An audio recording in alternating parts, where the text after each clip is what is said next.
Hi, we'll talk about the first law from this book, The 7 Spiritual Laws of Success by Deepak Chopra, the law of pure potentiality. So the source of all creation is pure consciousness. Pure potentiality seeking expression from the unmanifest to the manifest. And when we realize that our true self is one of pure potentiality, we align with the pure power that manifests everything in the universe. So the first spiritual law of the success of spiritual law of success is the law of pure potentiality, and this law is based on the fact that we are in our essential state pure consciousness, and pure consciousness is pure potentiality. It is the field of all possibilities and infinite creativity. Pure consciousness is our essential spiritual essence. Being infinite and unbounded, it is also pure joy. Other attributes of consciousness are pure knowledge, infinite silence, perfect balance, invincibility, simplicity, and bliss. This is our essential nature. Our essential nature is one of pure potentiality. So, knowing ourselves is the ability to fulfill any dream you have. Because you are the eternal possibility, the immeasurable potential of all that is and will be. The law of pure potentiality could also be called the law of unity, because underlying the infinite diversity of love is unity of one all-pervasive spirit.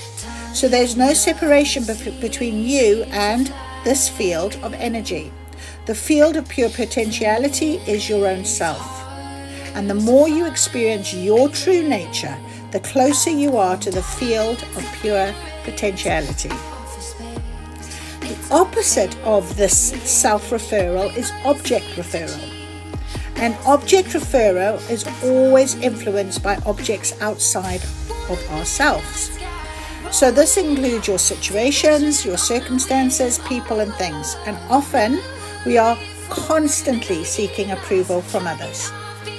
Our thinking and our behavior are often always in anticipation of a response. And therefore it can be fear-based. In object referral, we feel an intense need to control things. We feel an intense need for approval, a need to control things with external power. And this again is based on fear. This kind of power is not the power of pure potentiality or the power of self or even real power. When we experience the power of self, there's an absence of fear, there's no compulsion to control, and there's no struggle for approval or external power. So object referral is our ego. And the ego is your self-image. It is your social mask. It is the role you're playing. It thrives on approval.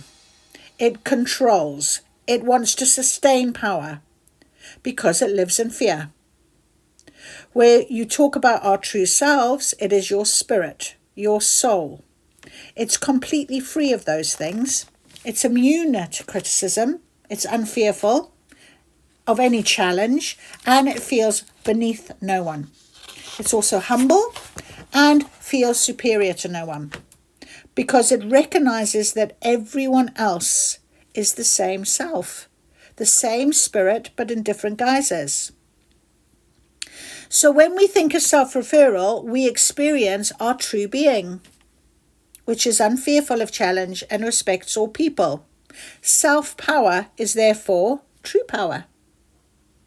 So being in an ego-based power can only last as long as those external objects are there. Once they're gone, that ego-based power no longer exists. So a job, a title, money, it can all go away, and then there is no power left.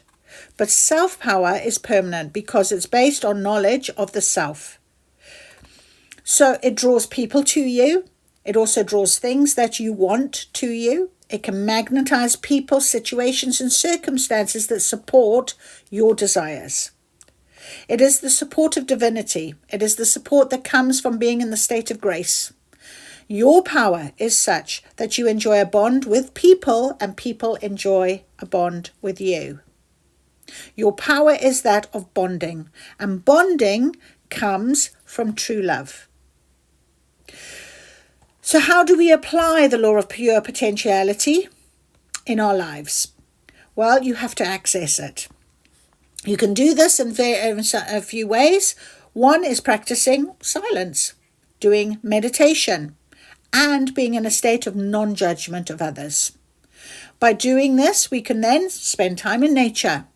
And when we spend time in nature, you have access to qualities that are inherent in the field: infinite creativity, freedom, and bliss. So practice silence by committing a certain amount of time to that. Let it give you the opportunity to experience your inner dialogue without external influence.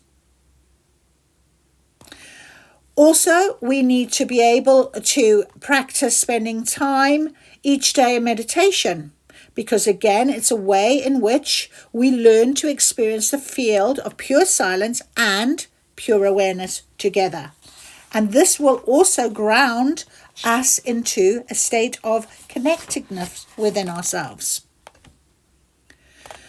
Also, another way is which to access pure potentiality in our lives is to be non-judgmental. Now, judgment is the constant evaluation of things as right or wrong or good or bad.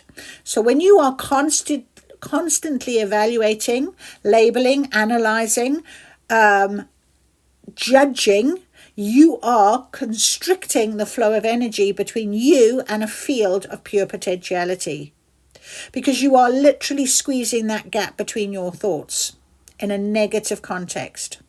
The gap is your connection to the field of pure potentiality. So if you can be non-judgmental and practice being non-judgmental, you will get into that gap of pure potentiality. And that is where you can access your thoughts, have this inner stillness, and connect to your true power. Non-judgment creates silence in your mind. It is a good idea, therefore, to begin your day with that very statement: I do not intend to judge anyone today. So when we think about learning to get in touch with our innermost essence of being, we think about going beyond ego. It has to be fearless. It has to be free. It is immune. It's no criticism. There's no challenge. It is beneath no one. It's superior to no one. And we have magic and mystery and enchantment in our lives. Creating this pure potentiality combination is movement and stillness that enables us to unleash our creativity in all directions that will take you into the power of where your attention wants to go. So wherever you go in the midst of movement and activity, carry your stillness within. Learn yourself. Be who you need to be. And then the chaotic movement around you will never overshadow your access to the reservoir of creativity and the field of pure potentiality. So that's the first law. And I have actually just taken snippets out of it. So in the book, it is a lot longer. But I hope that helps you realize the importance of being in our inner state of calmness and completeness. And we have to work at that. Get rid of that ego. Come back to self. Learn who you are. Harmonize your being. And you will be able to create what you need in your life as pure potentiality. Have a great day.